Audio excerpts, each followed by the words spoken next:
Summer can feel like one giant drinking commercial. Rosé season, beach cocktails, poolside wine, patio margaritas, vacation drinks. And if you're trying to change your relationship with alcohol, summer can feel terrifying. But what if this summer became the season you finally proved to yourself, I can do hard things, I can still have fun, I can feel free. So today we're talking about summer firsts and why getting through just one first can change your brain, your confidence, and your life. Welcome to Sober and Lit, the podcast for women who want to get sober, stay sober, and live a life that's way more lit than it ever was with wine. We're your hosts, Ruby and Susan, two alcohol freedom coaches keeping it real with stories, tools, and zero judgment. Whether you're sober curious or all in, you're in the right place. Let's feel lit, alcohol free. Welcome back to the Sober and Lit podcast. Hey. Yeah. So I have a question that kind of came through about the summer, and I thought this would be a great topic today. So I'm already worried about summer. I know I want to cut back on my drinking, but every single social event and sunny weekend seems to revolve around alcohol. Yeah. So how can I get through the summer, Coach Ruby? Yeah. So today, we're going to talk about something very, very important, which is firsts. Or we often call them, Susan and I, like FFTs, friggin' first times or fabulous first times. It's the first time you go alcohol free or try, experiment. But these firsts can feel really huge in the summer. I just hear it all the time from clients, like, it's summer by the pool, or I'm gardening and then I drink my wine, or, it's just, there's a lot. There's barbecues, there's vacations, there's, baseball games. I used to love baseball. I still do, but I don't drink at the games anymore. But there's vacations, barbecues, concerts, right? All these outdoor things, sporting things, Friday nights. There's music in the park here. I live in Sonoma County, and every town has music in the park one day of the week, all summer long. You've got your patios, your friends over. So why are firsts so powerful? Let me explain. The first time that your brain does something without alcohol, it feels really uncomfortable because the old neural pathways are activated. Your brain links summer to drinking. It links, concerts to drinking, outside to drinking, just being in the sun, sometimes on the back porch, to drinking. And there's nothing wrong with you if that first time feels really hard. It may feel like a 10 out of 10 on a discomfort level, an awkward level. But the second time, it goes way, way, way down. So it's really, really, really important to have support and a plan when you do all your firsts. And again, you just get a lot of opportunity over the summer because each first or each one creates new evidence. It teaches your brain and it rewires your confidence. And experimentation is the key here, being very, very curious. Yeah, Susan, what summer first felt the hardest for you when you stopped drinking? Do you remember this? Let's see. Well, my birthday's in the summer, but all the times I took a big break from drinking were in the summer. Like the first summer I went to AA was in June. In 2019, when I explored my drinking, that was in May. And then we went into June and we went on vacation. So I talked about my first vacation, alcohol free. And it was really sometimes it's not the big events, but it's the patio, it's your deck. It's in your house that can make it really hard. So it's like the whole summer, So coming up with, for me, what I tried to do was to make mocktails. So I made this mocktail mule. I had these mule glasses that I'd never used because I was pretty much a wine girly. And so I thought, okay, we've never used these copper mule glasses. So I muddled some mint that was in my garden and lime. And then I used half ginger beer, half sparkling water. And then, with ice, and those copper cups keep it really cold. And my husband joined me, which was very nice of him. And so we just sort of changed that up. And that was a big first. That was June 2020 that I really did this. And it made a huge difference because in the other times I just avoided the duck. And avoiding the cue. So an environmental cue is kind of what you're talking about, the, patio, the beach, all those things. You can't avoid it forever. So it's better to just dive in, and have a plan. Have a plan, recreate it. Yeah. So that really helped me. Yeah. Yeah, my sobriety date is in May. So yeah, that first summer, I was really experimenting a lot, and I did have some support and a plan, but I'm trying to think. I think like the first one that was really big for me was like a camping trip, because camping and drinking went hand in hand, and just so having like support, friends, like a plan, and talking to the people before. So these are just some ideas, but having this like experimental mindset is so huge, because I don't want to talk about just like, I know I'm calling like maybe having a sober summer is going to be a part of what I'm going to talk about. But honestly, it's about experimenting and trying all of these firsts, all of the different firsts that you're going to go through, and just see what happens. Because as you approach change, you want to experiment and go into it with curiosity, removing that pressure of forever. Forever really kept me stuck for forever. No, not forever, because I'm alcohol free, but it just kept me stuck in that loop thinking, oh, I can't do this forever. But instead of like saying forever or all summer, it's like, let's get through this one first. This weekend, I'm going to a barbecue, and let's see what happens, and have a plan and try something different, do what works, what didn't work so well. Maybe you change that part out, try different tools, because these shifts can happen over time, and you start to open up this door of self-discovery. This is what's really, really, really cool. Yeah.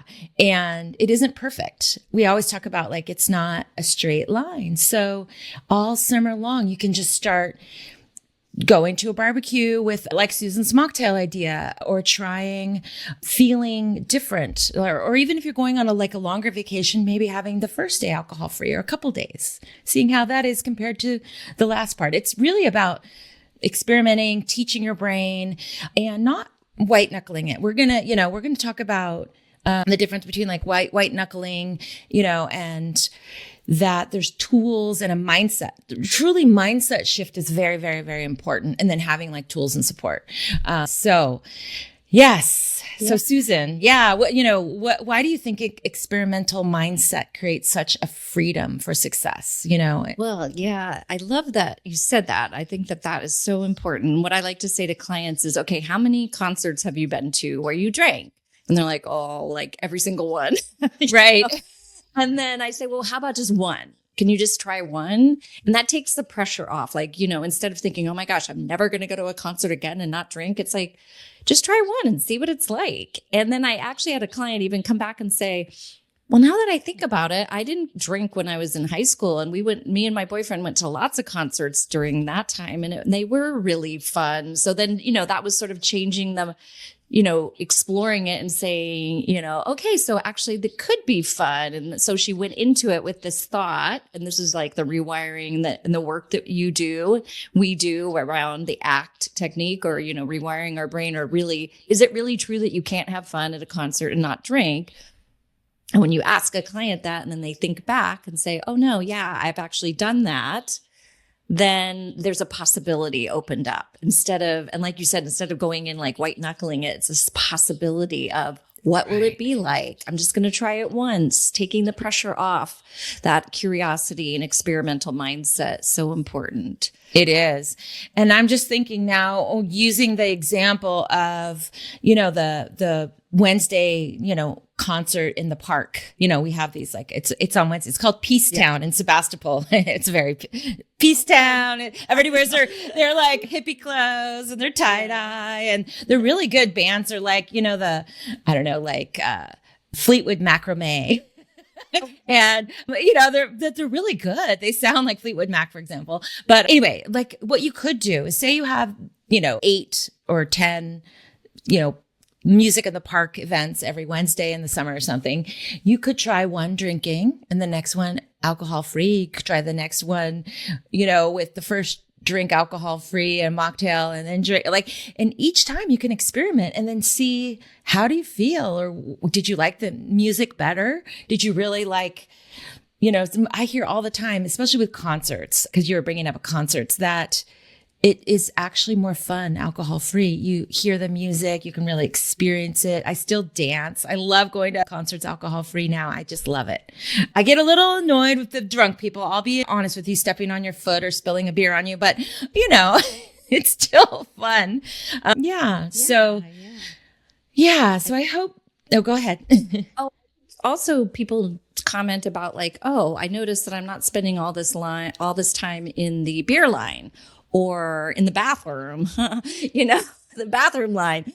And truly they do enjoy the music more. So to your point, and that's what you're there for. Yeah. Yeah. I mean, I think about concerts where I've spent so much money.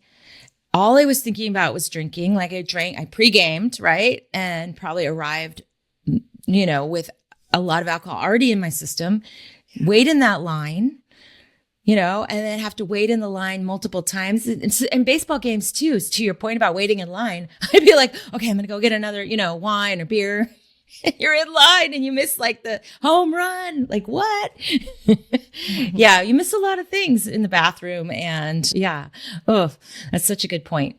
Well, I just wanted to tell you a little client story because I think this is powerful. I'll just call her D.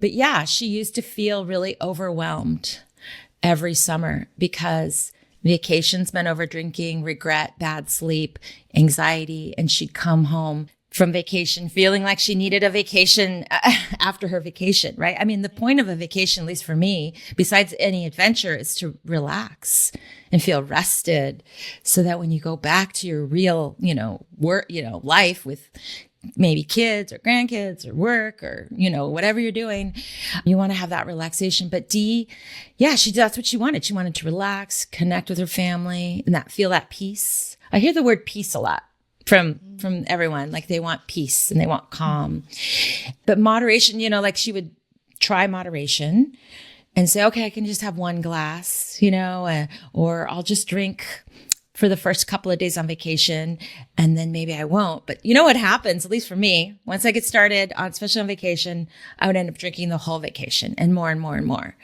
And so, and then that flows into when you get back, you're exhausted. So then, the hair of the dog would come up, you'd start drinking. I remember going on one vacation to Ireland and making that decision, I'll just drink the whole time. But when I got back, my drinking felt worse and I just was not good. Anyway, Dee joined my program, which is Alcohol Freedom Academy. And decided to experiment over the summer with vacation, mocktails like we were talking about, and, maybe journaling, having a coach for support, having a group for support, having those beach walks, using the tools. And then something amazing had happened. She has those memories, vacation memories and calm mornings. And that energy pulled into when she, returned home, rested, finally feeling that peace and that true relaxation after a vacation. So this is what I want for all of y'all that are listening. Yeah. So if you're listening right now and summer is where you need help, if you're saying, yes, yes, yes, Ruby, then that's why I created the Alcohol Freedom Academy. And it's not about forever. We really do start with experimenting in the beginning and just trying summer differently. Get curious. And each week I can help navigate your firsts. So we will be meeting and we can be like, okay, what's coming up for you and everyone in the group. So each week, again, there's coaching and we can, do a whole plan for you each week. Come up with your first. I have tools, craving tools. There's daily videos for this mindset shift. I'm calling it the Sober Summer Crew. Join the crew, and it's real women doing this with you. We real women that get you. It's like a safe place, and it can build your confidence. Remember, you do it one time, and then that 10 out of 10 anxiety really is reduced the second time. And you can all summer experiment. And then you can find that joy without alcohol, that peace. Because once you do that the first time, it just really can change everything. It helps rewire your brain. Yeah. So if you're interested in this, Coach Susan had an episode just a couple weeks ago, 3 sober vacation mistakes to avoid. That's an excellent episode to go and listen to. And then we also did an OG, an early one, The Power of an Alcohol-Free Vacation, which was back episode 19. So those are a couple of like summer vacation episodes. Yeah. And resources. Yeah. So, well, now it's time for our listeners' favorite part of the show. I love this part. Susan, what do you do to feel lit, alcohol-free?